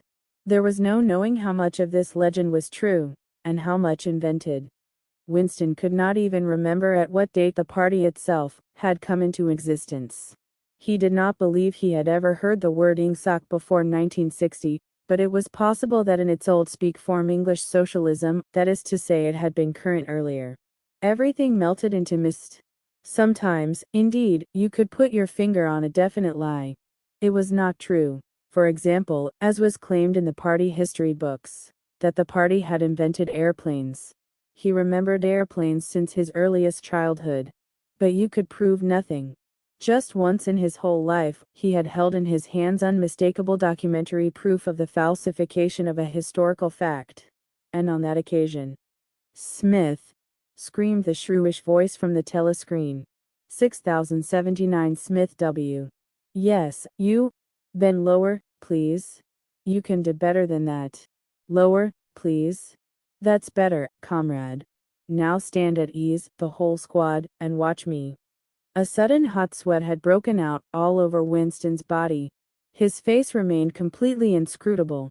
Never show dismay. Never show resentment. A single flicker of the eyes could give you away. He stood watching while the instructress raised her arms above her head, and one could not say gracefully, but with remarkable neatness and efficiency bent over and tucked the first joint of her fingers under her toes. There, comrades. That's how I want to see you doing it. Watch me again. I'm 39 and I've had 4 children. Now look. She bent over again. You see my knees aren't bent. You can all do it if you want to, she added as she straightened herself up. Anyone under 45 is perfectly capable of touching his toes. We don't all have the privilege of fighting in the front line, but at least we can all keep fit. Remember our boys on the Malabar front. And the sailors in the floating fortresses. Just think what they have to put up with. Now try again. That's better, comrade, that's much better, she added encouragingly as Winston, with a violent lunge, succeeded in touching his toes with knees unbent for the first time in several years. With the deep, unconscious sigh which not even the nearness of the telescreen could prevent him from uttering when his day's work started, Winston pulled the speakwrite towards him, blew the dust from its mouthpiece, and put on his spectacles. Then he unrolled and clipped together 4 small cylinders of paper, which had already flopped out of the pneumatic tube, on the right-hand side of his desk. In the walls of the cubicle, there were 3 orifices. To the right of the speakwrite, a small pneumatic tube for written messages; to the left, a larger one for newspapers; and in the side wall, within easy reach of Winston's arm, a large oblong slit protected by a wire grating. This last was for the disposal of waste paper. Similar slits existed in thousands, or tens of thousands throughout the building, not only in every room, but at short intervals in every corridor. For some reason, they were nicknamed memory holes. When one knew that any document was due for destruction, or even when one saw a scrap of waste paper lying about, it was an automatic action to lift the flap of the nearest memory hole, and drop it in, whereupon it would be whirled away on a current of warm air to the enormous furnaces which were hidden somewhere in the recesses of the building. Winston examined the 4 slips of paper which he had unrolled. Each contained a message of only 1 or 2 lines. In the abbreviated jargon not actually Newspeak, but consisting largely of Newspeak words which was used in the ministry for internal purposes. They ran: Times 17.3, 80 for BB. Speech, mal-reported Africa rectify. Times 19.12, 83 forecasts, 3, and 4th quarter, 83, misprints, verify, current issue. Times 14.2, 80 for mini plenty, mal-quoted chocolate rectify. Times 3.12, 83 reporting, BB, day order, double plus in good refs and persons rewrite full wise up sub, antifiling. With a faint feeling of satisfaction, Winston laid the fourth message aside. It was an intricate and responsible job, and had better be dealt with last. The other three were routine matters, though the second one would probably mean some tedious wading through lists of figures. Winston dialed back numbers on the telescreen and called for the appropriate issues of the Times, which slid out of the pneumatic tube after only a few minutes' delay. The messages he had received referred to articles or news items which, for one reason or another, it was thought necessary to alter, or, as the official phrase had it, to rectify. For example, it appeared from the Times of the 17th of March that Big Brother, in his speech of the previous day, had predicted that the South Indian front would remain quiet, but that a Eurasian offensive would shortly be launched in North Africa. As it happened, the Eurasian Higher Command had launched its offensive in South India and left North Africa alone. It was therefore necessary to rewrite a paragraph of Big Brother's speech in such a way as to make him predict the thing that had actually happened. Or again, the Times of the 19th of December had published the official forecast of the output of various classes of consumption goods in the fourth quarter of 1983, which was also the sixth quarter of the ninth three-year plan. Today's issue contained a statement of the actual output, from which it appeared that the forecasts were in every instance grossly wrong. Winston's job was to rectify the original figures by making them agree with the later ones. As for the third message, it referred to a very simple error, which could be set right in a couple of minutes. As short a time ago as February, the Ministry of Plenty had issued a promise that there would be no reduction of the chocolate ration during 1984. Actually, as Winston was aware, the chocolate ration was to be reduced from 30 grams to 20 at the end of the present week. All that was needed was to substitute for the original promise a warning that it would probably be necessary to reduce the ration at some time in April. As soon as Winston had dealt with each of the messages, he clipped his speak-written corrections to the appropriate copy of the Times and pushed them into the pneumatic tube. Then, with a movement which was as nearly as possible unconscious, he crumpled up the original message, and any notes that he himself had made, and dropped them into the memory hole to be devoured by the flames. What happened in the unseen labyrinth to which the pneumatic tubes led, he did not know in detail, but he did know in general terms. As soon as all the corrections which happened to be necessary in any particular number of the Times had been assembled and collated, that number would be reprinted, the original copy destroyed, and the corrected copy placed on the files in its stead. This process of continuous alteration was applied not only to newspapers, but to books, periodicals, pamphlets, posters, leaflets, films, soundtracks, cartoons, photographs, to every kind of literature or documentation which might conceivably hold any political or ideological significance. Day by day and almost minute by minute, the past was brought up to date. In this way, every prediction made by the party could be shown by documentary evidence to have been correct, nor was any item of news, or any expression of opinion, which conflicted with the needs of the moment, ever allowed to remain on record. All history was a palimpsest, scraped clean, and reinscribed, exactly as often as was necessary. In no case would it have been possible, once the deed was done, to prove that any falsification had taken place. The largest section of the records department, far larger than the one on which Winston worked, consisted simply of persons whose duty it was to track down and collect all copies of books, newspapers, and other documents which had been superseded and were due for destruction. A number of the Times which might, because of changes in political alignment or mistaken prophecies uttered by Big Brother, have been rewritten a dozen times, still stood on the files bearing its original date, and no other copy existed to contradict it. Books, also, were recalled and rewritten again and again, and were invariably reissued without any admission that any alteration had been made.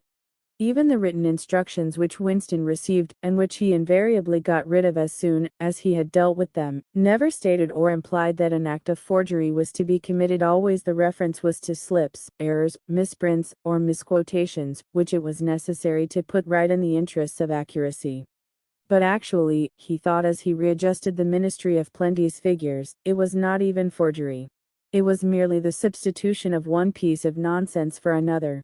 Most of the material that you were dealing with had no connection with anything in the real world, not even the kind of connection that is contained in a direct lie.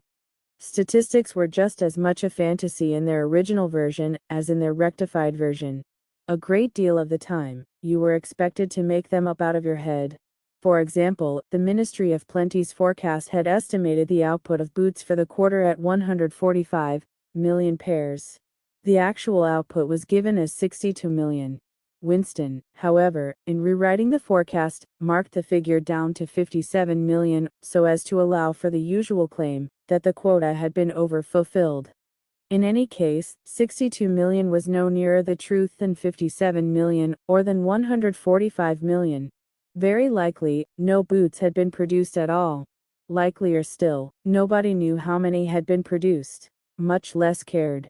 All one knew was that every quarter, astronomical numbers of boots were produced on paper, while perhaps half the population of Oceania went barefoot. And so it was with every class of recorded fact, great or small. Everything faded away into a shadow world in which, finally, even the date of the year had become uncertain. Winston glanced across the hall.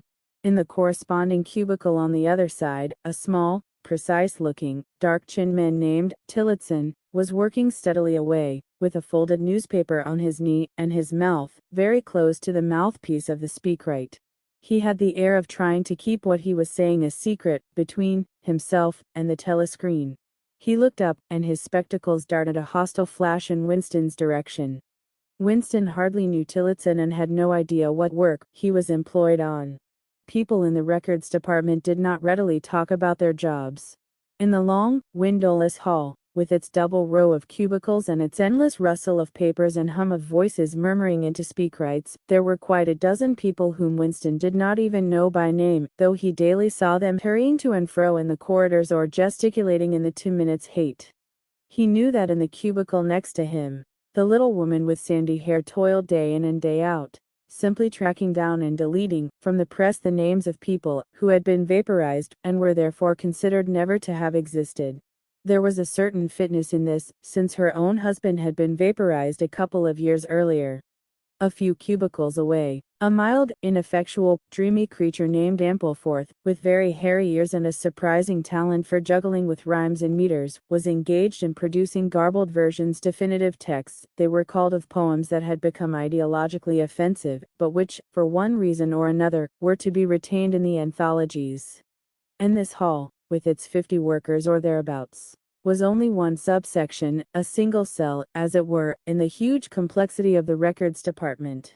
Beyond, above, and below were other swarms of workers engaged in an unimaginable multitude of jobs. There were the huge printing shops with their sub-editors, typography experts, and elaborately equipped studios for faking photographs.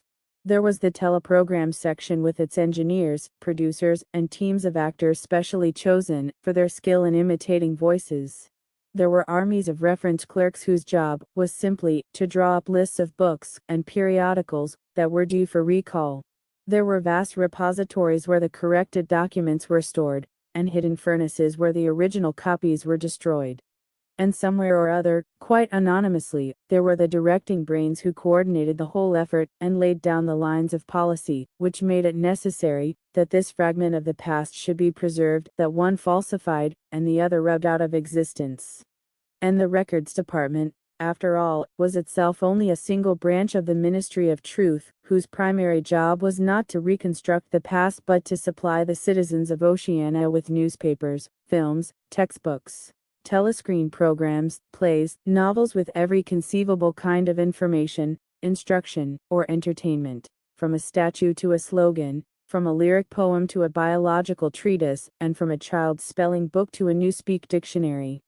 The ministry had not only to supply the multifarious needs of the party, but also to repeat the whole operation at a lower level for the benefit of the proletariat. There was a whole chain of separate departments dealing with proletarian literature, music, drama, and entertainment generally. Here were produced rubbishy newspapers containing almost nothing except sport, crime, and astrology, sensational 5-cent novelettes, films, oozing with sex and sentimental songs, which were composed entirely by mechanical means on a special kind of kaleidoscope, known as a versificator. There was even a whole subsection pornosec. It was called a newspeak, engaged in producing the lowest kind of pornography, which was sent out in sealed packets, and which no party member, other than those who worked on it, was permitted to look at.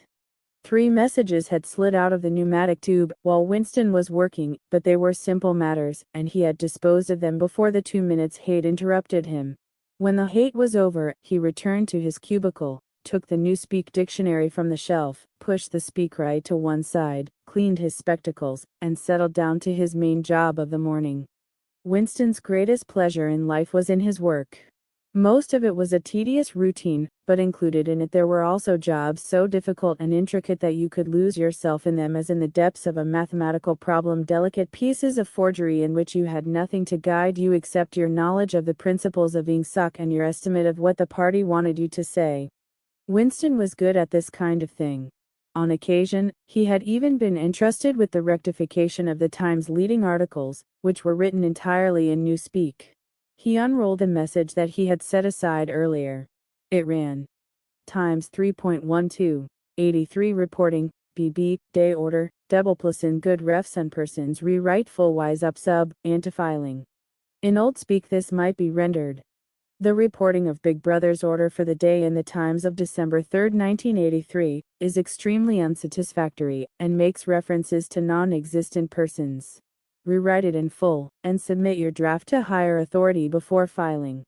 Winston read through the offending article. Big Brother's order for the day, it seemed, had been chiefly devoted to praising the work of an organization known as FFCC, which supplied cigarettes and other comforts to the sailors in the floating fortresses. A certain Comrade Withers, a prominent member of the inner party, had been singled out for special mention, and awarded a decoration, the Order of Conspicuous Merit, second class. 3 months later, FFCC had suddenly been dissolved with no reasons given. One could assume that Withers and his associates were now in disgrace, but there had been no report of the matter in the press or on the telescreen. That was to be expected, since it was unusual for political offenders to be put on trial or even publicly denounced. The great purges involving thousands of people, with public trials of traitors and thought criminals who made abject confession of their crimes and were afterwards executed, were special showpieces not occurring oftener than once in a couple of years. More commonly, people who had incurred the displeasure of the party simply disappeared and were never heard of again. One never had the smallest clue as to what had happened to them. In some cases, they might not even be dead. Perhaps 30 people personally known to Winston, not counting his parents, had disappeared at one time or another. Winston stroked his nose gently with a paper clip. In the cubicle across the way, Comrade Tillotson was still crouching secretively over his speakwrite. He raised his head for a moment, again the hostile spectacle flash. Winston wondered whether Comrade Tillotson was engaged on the same job as himself. It was perfectly possible. So tricky a piece of work would never be entrusted to a single person. On the other hand, to turn it over to a committee would be to admit openly that an act of fabrication was taking place. Very likely as many as a dozen people were now working away on rival versions of what Big Brother had actually said.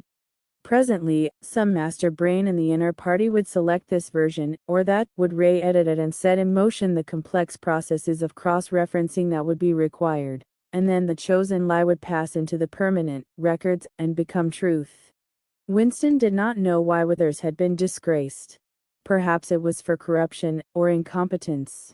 Perhaps Big Brother was merely getting rid of a too popular subordinate. Perhaps Withers or someone close to him had been suspected of heretical tendencies.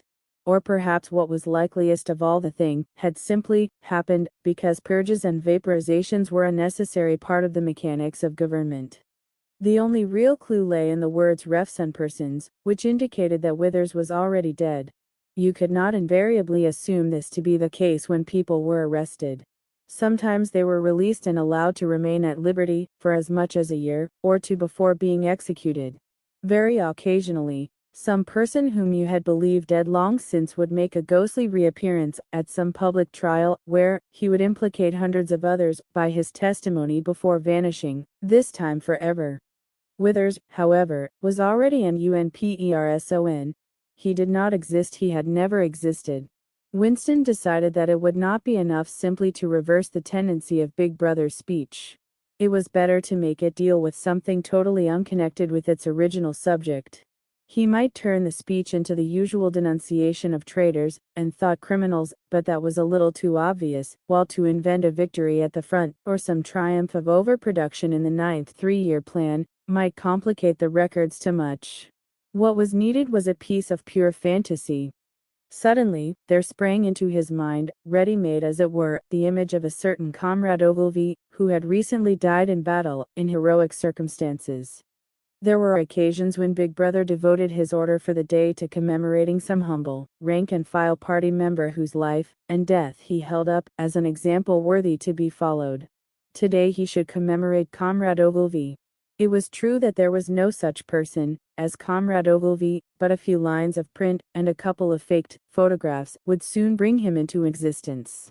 Winston thought for a moment, then pulled the speakwrite towards him, and began dictating in Big Brother's familiar style, a style at once military and pedantic, and, because of a trick of asking questions, and then promptly answering them. What lessons do we learn from this fact, comrades? The lesson easy to imitate. At the age of 3, Comrade Ogilvy had refused all toys except a drum, a submachine gun, and a model helicopter.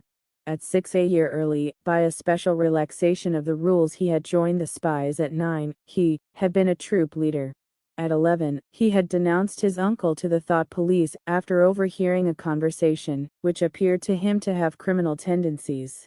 At 17, he had been a district organizer of the Junior Anti-Sex League. At 19, he had designed a hand grenade which had been adopted by the Ministry of Peace and which, at its first trial, had killed 31 Eurasian prisoners in one burst. At 23, he had perished in action, pursued by enemy jet planes, while flying over the Indian Ocean with important dispatches. He had weighted his body with his machine gun, and leapt out of the helicopter into deep water. Dispatches, and all an end, said Big Brother, which it was impossible to contemplate without feelings of envy. Big Brother added a few remarks on the purity and single-mindedness of Comrade Ogilvy's life. He was a total abstainer and a non-smoker, had no recreations except a daily hour in the gymnasium, and had taken a vow of celibacy, believing marriage and the care of a family to be incompatible with a 24-hour-a-day devotion to duty. He had no subjects of conversation except the principles of Ingsoc, and no aim in life except the defeat of the Eurasian enemy and the hunting down of spies, saboteurs, thought criminals, and traitors generally. Winston debated with himself whether to award Comrade Ogilvy the Order of Conspicuous Merit. In the end, he decided against it because of the unnecessary cross-referencing that it would entail. Once again, he glanced at his rival in the opposite cubicle. Something seemed to tell him with certainty that Tillotson was busy on the same job as himself. There was no way of knowing whose job would finally be adopted, but he felt a profound conviction that it would be his own. Comrade Ogilvy, unimagined an hour ago, was now a fact. It struck him as curious that you could create dead men, but not living ones. Comrade Ogilvy, who had never existed in the present, now existed in the past, and when once the act of forgery was forgotten, he would exist just as authentically, and upon the same evidence, as Charlemagne or Julius Caesar. In the low-ceilinged canteen, deep underground, the lunch queue jerked slowly forward. The room was already very full, and deafeningly noisy. From the grill at the counter, the steam of stew came pouring forth, with a sour metallic smell that did not quite overcome the fumes of Victory gin. On the far side of the room, there was a small bar, a mere hole in the wall, where gin could be bought at 10 cents the large nip. "Just the man I was looking for," said a voice at Winston's back. He turned round. It was his friend Syme, who worked in the research department. Perhaps friend was not exactly the right word. You did not have friends nowadays, you had comrades. But there were some comrades whose society was pleasanter than that of others. Syme was a philologist, a specialist in Newspeak.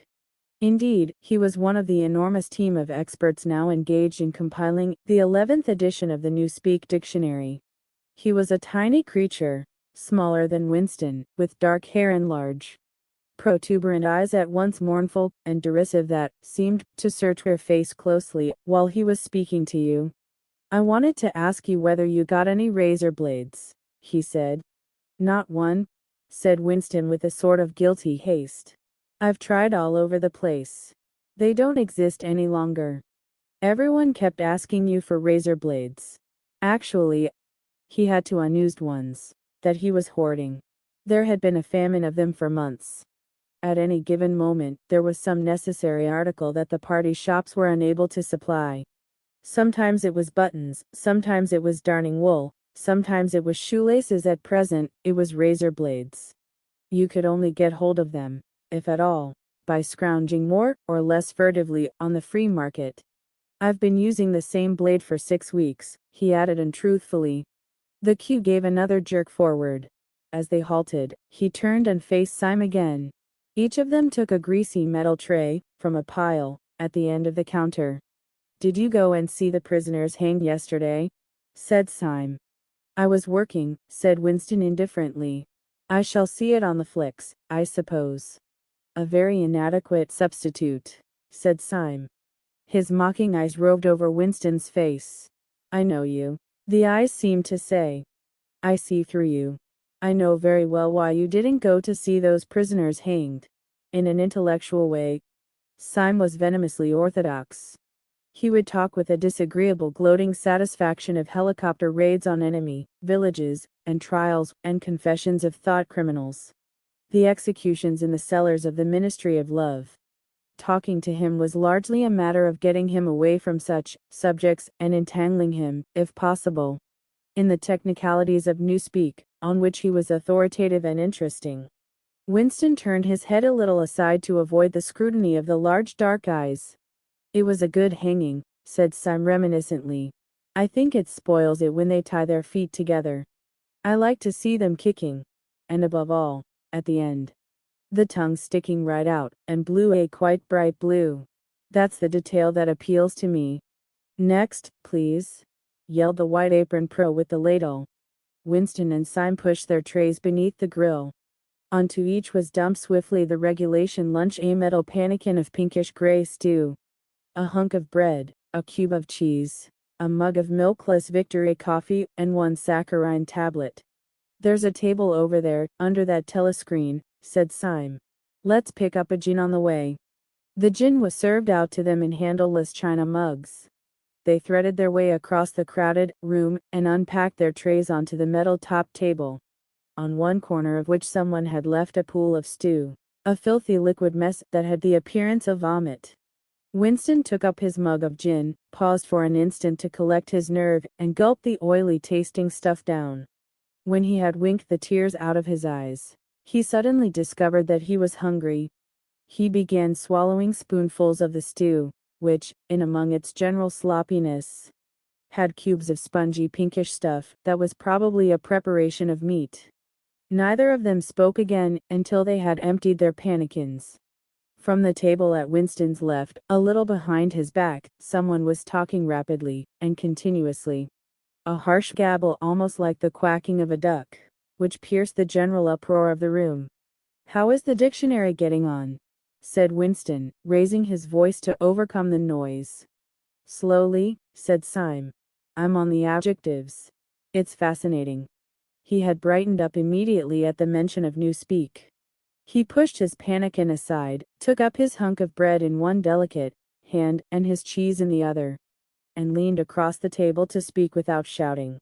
The 11th edition is the definitive edition, he said.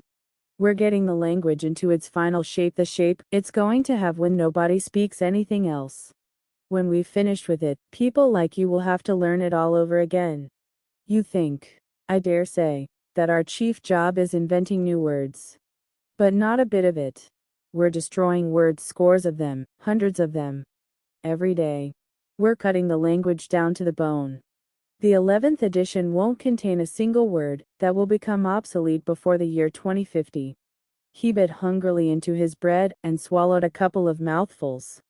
Then continued speaking with a sort of pedant's passion.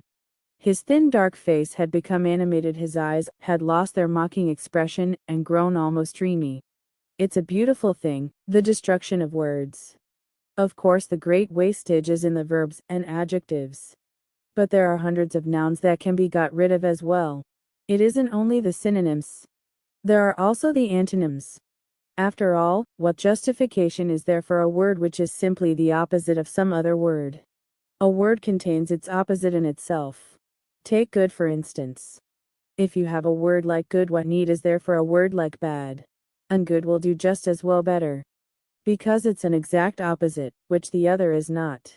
Or again, if you want a stronger version of good, what sense is there in having a whole string of vague useless words, like excellent, and splendid, and all the rest of them?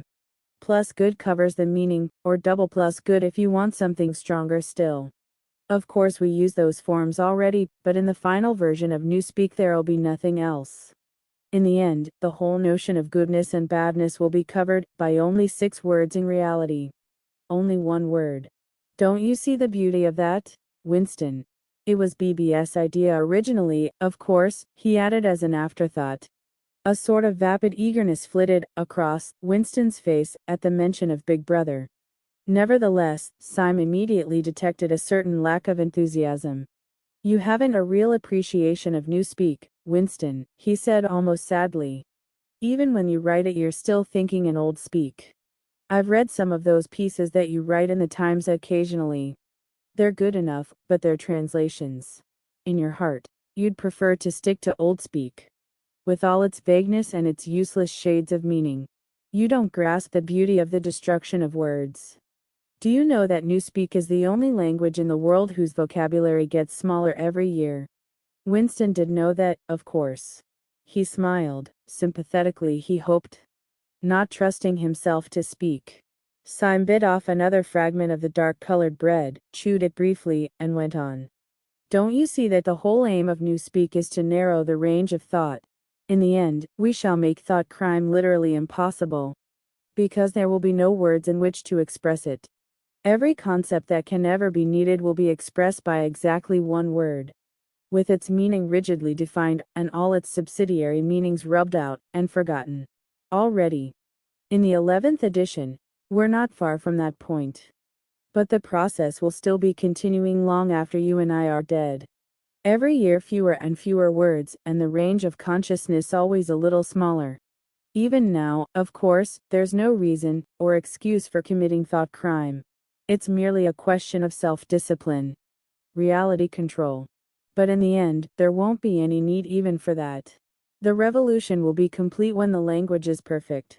Newspeak is Ingsoc and Ingsoc is Newspeak, he added with a sort of mystical satisfaction. Has it ever occurred to you, Winston, that by the year 2050, at the very latest, not a single human being will be alive who could understand such a conversation as we are having now? Except, began Winston doubtfully, and he stopped. It had been on the tip of his tongue to say, except the proles, but he checked himself. Not feeling fully certain that this remark was not in some way unorthodox. Syme, however, had divined what he was about to say. The proles are not human beings, he said carelessly. By 2050 earlier, probably all real knowledge of Old Speak will have disappeared. The whole literature of the past will have been destroyed. Chaucer, Shakespeare, Milton, Byron, they'll exist only in Newspeak versions. Not merely changed into something different, but actually changed into something contradictory of what they used to be. Even the literature of the party will change. Even the slogans will change. How could you have a slogan like freedom is slavery when the concept of freedom has been abolished? The whole climate of thought will be different. In fact, there will be no thought. As we understand it now, orthodoxy means not thinking, not needing to think. Orthodoxy is unconsciousness. Winston thought, with sudden deep conviction, that Syme will be vaporized. He is too intelligent. He sees too clearly and speaks too plainly. The party does not like such people. One day he will disappear. It is written in his face. Winston had finished his bread and cheese. He turned a little sideways in his chair to drink his mug of coffee. At the table on his left, the man with the strident voice was still talking, remorselessly, away. A young woman, perhaps his secretary, sat with her back to Winston, eagerly agreeing with everything he said. From time to time, Winston caught remarks like, "I think you're so right, I do so agree with you," uttered in a youthful and rather silly feminine voice. But the other voice never stopped for an instant, even when the girl was speaking. Winston knew the man by sight, though he knew no more about him than that he held some important post in the fiction department. He was about 30, with a muscular throat and a large, mobile mouth. His head was thrown back a little, and because of the angle at which he was sitting, his spectacles caught the light, presenting Winston with two blank discs instead of eyes.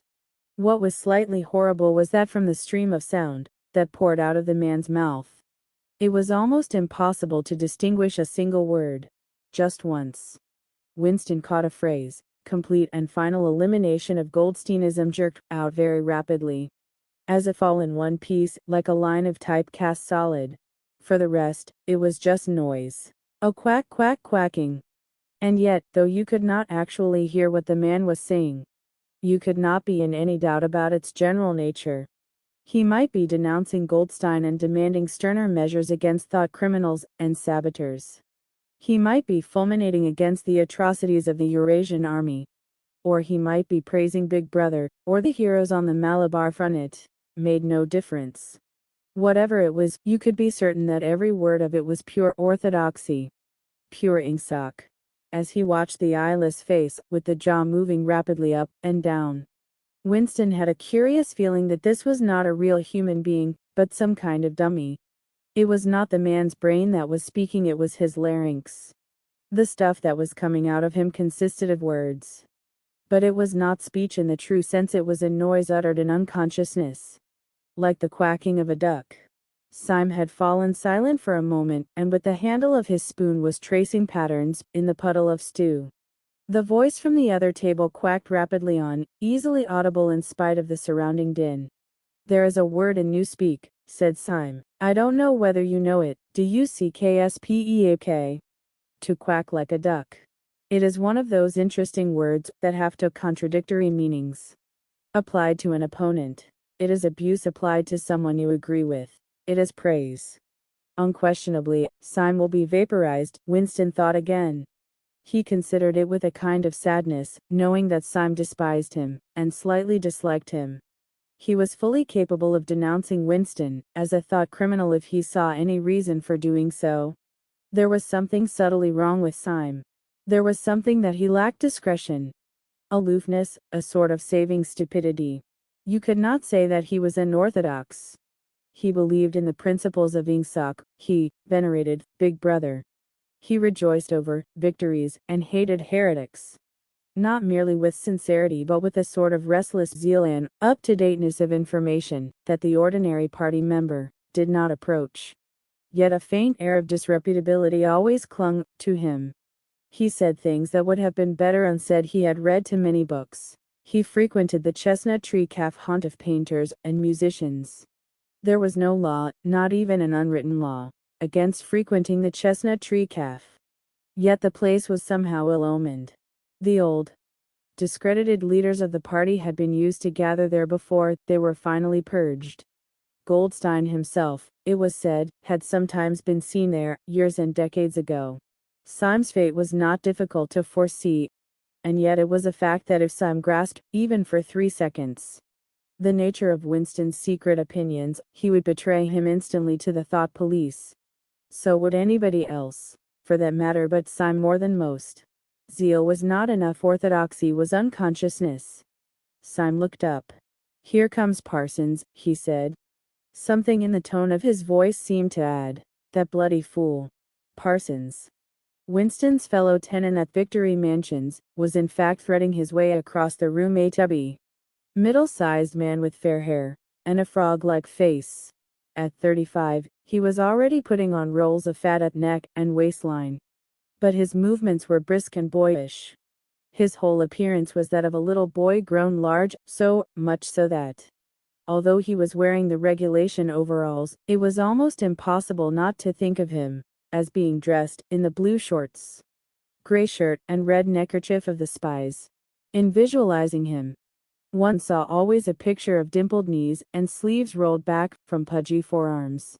Parsons did, indeed, invariably revert to shorts when a community hike or any other physical activity gave him an excuse for doing so. He greeted them both with a cheery, "Hello, hello," and sat down at the table, giving off an intense smell of sweat. Beads of moisture stood out all over his pink face. His powers of sweating were extraordinary. At the community center, you could always tell when he had been playing table tennis by the dampness of the bat handle. Syme had produced a strip of paper on which there was a long column of words and was studying it with an ink pencil between his fingers. "Look at him working away in the lunch hour," said Parsons, nudging Winston. "Keenness, eh? What's that you've got there, old boy?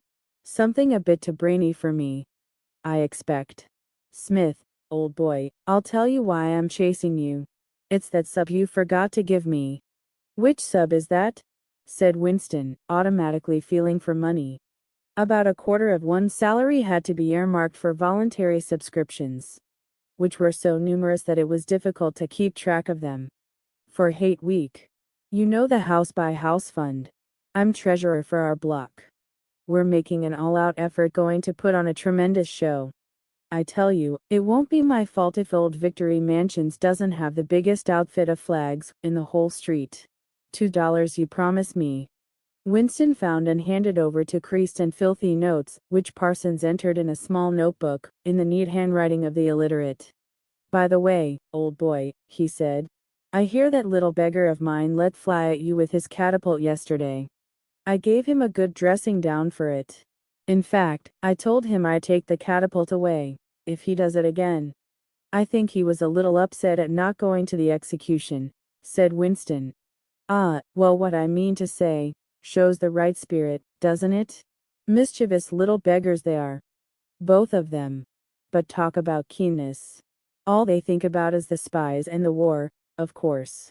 Do you know what that little girl of mine did last Saturday, when her troop was on a hike out Berkhamsted way? She got two other girls to go with her, slipped off from the hike, and spent the whole afternoon following a strange man. They kept on his tail for 2 hours, right through the woods, and then, when they got into Emersham, handed him over to the patrols." "What did they do that for?" said Winston, somewhat taken aback. Parsons went on triumphantly.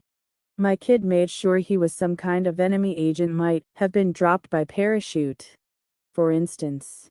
But here's the point, old boy. What do you think put her on to him in the first place? She spotted he was wearing a funny kind of shoes, said she'd never seen anyone wearing shoes like that before.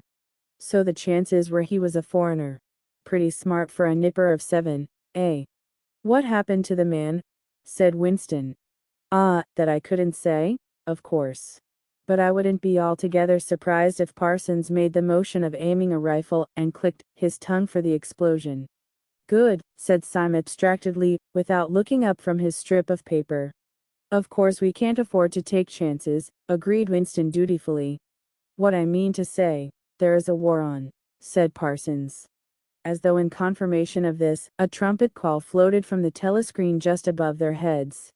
However, it was not the proclamation of a military victory this time, but merely an announcement from the Ministry of Plenty. "Comrades," cried an eager youthful voice. "Attention, comrades. We have glorious news for you. We have won the battle for production. Returns now completed of the output of all classes of consumption goods show that the standard of living has risen by no less than 20% over the past year. All over Oceania this morning, there were irrepressible spontaneous demonstrations when workers marched out of factories and offices and paraded through the streets with banners voicing their gratitude to Big Brother for the new, happy life which his wise leadership has bestowed upon us. Here are some of the completed figures. Foodstuffs." The phrase "our new, happy life" recurred several times. It had been a favorite of late with the Ministry of Plenty. Parsons, his attention caught by the trumpet call, sat listening with a sort of gaping solemnity, a sort of edified boredom. He could not follow the figures, but he was aware that they were in some way a cause for satisfaction. He had lugged out a huge and filthy pipe, which was already half full of charred tobacco. With the tobacco ration at 100 grams a week, it was seldom possible to fill a pipe to the top. Winston was smoking a Victory cigarette, which he held carefully horizontal. The new ration did not start till tomorrow, and he had only 4 cigarettes left. For the moment, he had shut his ears to the remoter noises and was listening to the stuff that streamed out of the telescreen. It appeared that there had even been demonstrations to thank Big Brother for raising the chocolate ration to 20 grams a week. And only yesterday, he reflected, it had been announced that the ration was to be reduced to 20 grams a week. Was it possible that they could swallow that after only 24 hours? Yes, they swallowed it. Parsons swallowed it easily, with the stupidity of an animal. The eyeless creature at the other table swallowed it fanatically, passionately, with a furious desire to track down, denounce, and vaporize anyone who should suggest that last week the ration had been 30 grams. Syme, too, in some more complex way, involving doublethink. Syme swallowed it. Was he, then, alone in the possession of a memory? The fabulous statistics continued to pour out of the telescreen. As compared with last year, there was more food, more clothes, more houses, more furniture, more cooking pots, more fuel, more ships, more helicopters, more books, more babies, more of everything except disease, crime, and insanity. Year by year and minute by minute, everybody and everything was whizzing rapidly upwards. As Syme had done earlier, Winston had taken up his spoon and was dabbling in the pale-colored gravy that dribbled across the table, drawing a long streak of it out into a pattern. He meditated resentfully on the physical texture of life. Had it always been like this? Had food always tasted like this? He looked round the canteen, a low-ceilinged, crowded room, its walls grimy from the contact of innumerable bodies, battered metal tables and chairs, placed so close together that you sat with elbows touching bent spoons, dented trays, coarse white mugs, all surfaces greasy, grime in every crack, and a sourish, composite smell of bad gin, and bad coffee, and metallic stew, and dirty clothes. Always in your stomach and in your skin, there was a sort of protest. A feeling that you had been cheated of something, that you had a right to. It was true that he had no memories of anything greatly different. In any time that he could accurately remember, there had never been quite enough to eat. One had never had socks or underclothes that were not full of holes. Furniture had always been battered and rickety, rooms underheated, tube trains crowded, houses falling to pieces, bread dark-colored, tea a rarity, coffee filthy tasting, cigarettes insufficient, nothing cheap and plentiful except synthetic gin. And though, of course, it grew worse as one's body aged, was it not a sign that this was not the natural order of things if one's heart sickened at the discomfort and dirt and scarcity, the interminable winters, the stickiness of one's socks, the lifts that never worked, the cold water, the gritty soap, the cigarettes that came to pieces, the food with its strange evil tastes? Why should one feel it to be intolerable unless one had some kind of ancestral memory that things had once been different? He looked round the canteen again. Nearly everyone was ugly, and would still have been ugly even if dressed otherwise than in the uniform blue overalls. On the far side of the room, sitting at a table alone, a small, curiously beetle-like man was drinking a cup of coffee, his little eyes darting suspicious glances from side to side. How easy it was, thought Winston, if you did not look about you, to believe that the physical type set up by the party as an ideal tall, muscular youths and deep-bosomed maidens, blonde-haired, vital, sunburnt, carefree, existed and even predominated. Actually, so far as he could judge, the majority of people in Airstrip 1 were small, dark, and ill-favored. It was curious how that beetle-like type proliferated in the ministry's little, dumpy men, growing stout very early in life, with short legs, swift scuttling movements, and fat inscrutable faces with very small eyes. It was the type that seemed to flourish best under the dominion of the party. The announcement from the Ministry of Plenty ended on another trumpet call, and gave way to tinny music. Parsons, stirred to vague enthusiasm by the bombardment of figures, took his pipe out of his mouth. The Ministry of Plenty's certainly done a good job this year, he said with a knowing shake of his head.